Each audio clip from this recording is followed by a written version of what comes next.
things that has happened. So many awesome things that has happened on this show. So many revelations. So many ships are starting to develop. So many things. You have no idea how hyped up I am, man. For the next week's episode, I am hyped up. I have my overall theories about Bughead, and I have my overall theories about Jason and Polly. But I'm going to talk about the ships first and be on a lighthearted note. There are a whole bunch of potential ships on the show, man. Especially the fact that I have seen tons and tons of pictures as well as gifs as well as sneak peeks of Bughead. I am all for them, and here's why. I really do think that Betty and Jughead are gonna have a far stronger connection than she could ever have with Archie. I will be okay if they go a different angle. I know that there are purists out there that want the characters of Archie to be the same and want to go in the same direction. I'm fine if they change it up. I really am. First point, definitely Archie and Valerie. I'm rooting for Archie and Valerie. And yes, they have done a comic on them when he married Valerie instead of Veronica and Betty. And yes, they've even done even one when he married Betty and Veronica. But he actually did not marry them and actually married Valerie. They actually did do a comic on that. And honestly, y'all, I'm fine with that. Straight up. I would rather see something different than always have something the same. And it seems like those two complement each other far well because Valerie is very supportive of his music. And she's in the same boat as him. And she even says, look, you may be struggling, but things are a lot harder when you finally make it. And she has a point. I really believe that those two are far more supportive to each other, and also going in the same direction that they're both going. They're both in the music business or trying to get there. I really do feel that they're a better couple. And speaking of other couples, the only person going to be left out is Veronica. And even though Veronica, I am not going to lie, Veronica has a lot of sizzle, a lot of spice, and there's a lot of fire between her and Archie. But there's nothing else. I mean, more of a lustful thing, maybe, because Veronica's very attractive. And I know he was staring at her when she was walking away. But other than that, that's all they got. There's not really anything that can really connect Veronica to Archie at all, besides the fact that they can be friends. I'm not going to lie, they could be really close friends, and who knows, it might blossom into something. But I honestly do see that maybe the biggest triangle here is not so much Betty, Veronica, and Archie, but Archie, Veronica, and Valerie. I see them as a bigger triangle than the actual original one. And I'm all for Jughead and Betty, and I'm going to get into that a little bit later. But the one true couple that I really want to get together is the most, and they really do pay attention to their parents as well, which is what I like. It's not all about the teens. I'm rooting for Frank and Hermione to get together. And yeah, that's going to create even bigger conflict because, yes, Archie and Veronica happen to like each other-ish. Well, they were in the closet together once. But if you can imagine Veronica's mom, Hermione, and Archie's dad, Frank, getting together, how weird that would be. Because they'll be step-siblings, which would be even weirder. And that would be even bigger storyline for them to put in. So I'm kind of fine with that. Plus, they really do seem like that they compliment each other a lot. And plus, they know each other. They're friends. And she trusts him. Especially the fact that somebody is trying to kill Hermione. Well, not really kill, but mostly threaten her. How the Southside Serpents literally dropped off a box and actually had a rattlesnake in there, which was probably very terrifying. I wouldn't be surprised. But it seems like that Hiram kind of owes them money, and Hiram has not paid up fully, and Hiram is in debt. So he could not pay what he could pay to the Southside Serpents, and they're going to get their money back whether they like it or not. And honestly, the only person that she trusts is Frank. So I'm kind of rooting for them. And Frank actually gave her a job at his company, at his contracting company, and I found as an accountant. And I'm like, you really want her to be your bookkeeper when she just told you that her husband paid off a bunch of gang members and that her husband is broke? Do you honestly believe that she's not going to snip off the top? I'm just saying. She knows that she likes her rich lifestyle. She even told Veronica what her dad did. Pretty much said, okay, your dad paid a whole bunch of gang members to make the property go down. As shiesty as that is, and as shiesty as we know she can be because we know she likes being rich, do you honestly believe, knowing her background, is it a good idea to make her your bookkeeper? I'm just saying. And the biggest mistake ever. But other than that, I digress. Let's talk about some of the huge takeaways and huge reveals that I saw in this entire show. And I'm going to get to the bigger one later. The first one is it given that the Blossoms hate each other? Like, with every square inch of their beings, they hate each other. They even hate Cheryl. They blame Cheryl for Jason's death, which is odd. And also, it was really creepy what Ma Blossom did to Archie's hair, which kind of makes me wonder if they actually kept it all in the family. I don't want to sound that way, but they have a family plot just by their house. I'm sorry. Their house is not that far away, and there's a graveyard of their entire bloodline there. I'm sorry, that's really creepy. And not as creepy as the unknown grandma that is in a dark corner in a wheelchair in her grandson's room. I'm sorry. And yeah, they have the red streak and everything. But I'm going to be real with you. I hope they don't keep it all in the family. I hope that their family tree forks and it doesn't go in a straight line. I'm just saying. I'm just throwing that out there. But the bigger thing for me is not so much Archie. In my humble opinion, Archie was trying to be the subplot.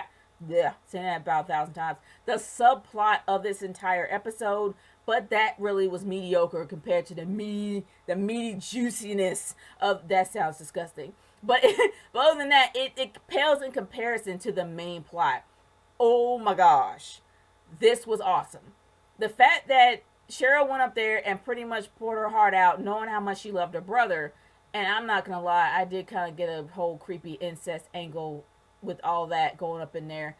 But it just seems like she was really close to her brother, besides the fact they were twins. And speaking of all that, just like I said on Twitter, does anybody really, what teen girl goes to bed in a lingerie, in their lingerie gown? Like teen girls, I don't think they would go to bed in lingerie. That's just me. But maybe, of course, it's a CW trying to literally, tease people. Oh, yeah, we have Cheryl and we have Veronica in bed in lingerie. That's just ridiculous. It really is ridiculous. I really wish they stopped. But other than that, I digress. It just shows how much that her mother really hated Cheryl for the fact that she said that she was going to ship her off to boarding school. And I'm wondering whether or not Cheryl's going to even be on the next episode, because she'll probably be somewhere in Europe in a boarding school. I don't know if that's far worse. I've never really been in a boarding school before. But other than that, I'm just going to move on to like one of the biggest reveals ever. It's a given. And after, well, not really a given, but after Betty actually talked to the grandma, or at least the grandma talked to her thinking that she was Polly, somehow she ended up finding out that Polly was engaged to Jason, and that Jason was the love of her life.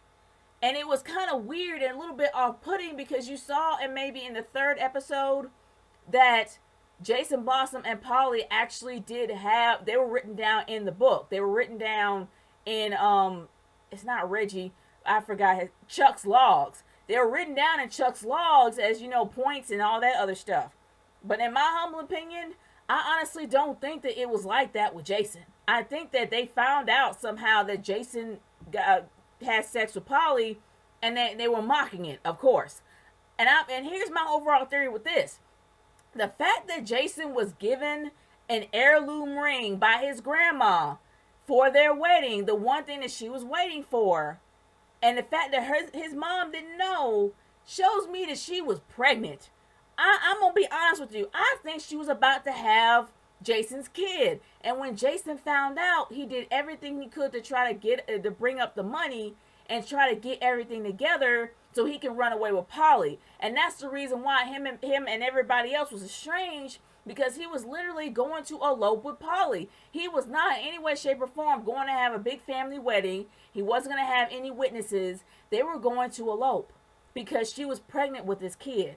And I think somehow the Coopers found out that she was knocked up.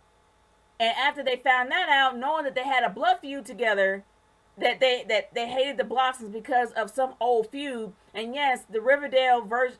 Okay, the Blossoms and the Coopers are the Riverdale version of the Hatfields and McCoys. That's pretty much what it is. And the families were trying to come together. You had Jason Blossom that represented the Hatfields, and then you had the McCoys that was represented by Polly, and they were trying to get married and trying to fuse the family together, and family ain't having that. Something's telling me that we end up finding out towards the end of the episode that Paul Blossom was the one that destroyed the murder wall. And when he destroyed the murder wall, he took every ounce of evidence back to the house, which shows me that the sheriff was coming close to pinpoint him to be the murderer. But I don't think it was just him. I think Ma Cooper and Pa Cooper worked together to kill off Jason after they found out that Jason got their daughter knocked up. And I don't think that she's mentally sick. I think she's just pregnant. I'm just saying, why in the world would somebody as in love as those two say from the grandma, according to the grandma, saying that was the love of Jason's life, why would she want to off her kid? It makes no sense. Something is telling me that the reason why she's gone, and she's gone for 9 months, is for her to have her kid. They're going to try to force the kid up for adoption, and Polly ain't having it. Something's telling me that Polly was pregnant, and it's kind of messed up how Betty knew none of this, which means it makes me wonder how close her and Polly were. Because the fact that she knew nothing about what was going on means that Polly didn't tell her or nobody else. So we have a very estranged family. Both families are extraordinarily estranged, especially the fact that Betty knew nothing about anything. Seriously. Or maybe she does know something, but somehow she forgot. I don't know. But something is telling me that Polly got knocked up. I don't think Polly's crazy. I think Polly got knocked up. I don't think Polly tried to kill herself. I just think she's knocked up. I think that she just had a child, or she was pregnant with Jason's kid. That's my overall theory with that. Now, here's my overall theory about how Bughead's gonna get together. Now, it's a given that the Coopers did it. It's a given that the Coopers actually did it was either a conspiracy to murder Jason, or they conspired to murder Jason, or they actually did the job. If they did the job and somehow it gets out that they've done it, they're going to jail for a very long time, leaving Betty by herself with no parents, as well as Polly being institutionalized. Lord knows where she is. That Betty is going to be by herself, just like how Jughead is. We all saw from the previous episode that Jughead is homeless. Lord knows where he's living now. But the fact of the matter is, we know that his dad is the Southside Serpent, the leader of the Southside Serpents. We have no idea what happened to Jellybean or his mom. It's a possibility that they came together because they both know how it feels to be alone, which would make a lot of sense. And honestly, I am rooting for them because they have that passion. Not only passion and fire for justice, it just seems like they're more compatible and they understand each other far better than Archie and Betty could ever understand each other. So I'm rooting for them the most. Besides Hermione and Frank, those two, Bughead is definitely my number one that I'm rooting for. Because they're going to experience, Jughead is currently experiencing how it feels to be by himself. And Betty is going to soon realize how that feels. She's going to be in the same boat he is. But other than that, y'all, it's going to be an amazing episode this week. Oh my gosh. Next week is going to be awesome. And this episode was great. I'm happy that it stuck to the main plot. I'm happy it wasn't so much about the subplot, even though Archie was not that interesting. But I will admit, the only thing that's going to make Archie interesting is the ship. Just saying. But other than that, y'all, what are your thoughts about this episode of Riverdale? Leave it in the comments below, and I'm probably going to leave maybe a voting card up above, so you guys let me know how you feel about this episode and whether or not you're going to continue watching, because I know I'm gonna watch all the way up to the season finale, like straight up. This is an amazing show. I am excited about what's going to happen next week, and I want to hear your thoughts in the comment section below. I am done here, y'all. I will see y'all next week. Peace out.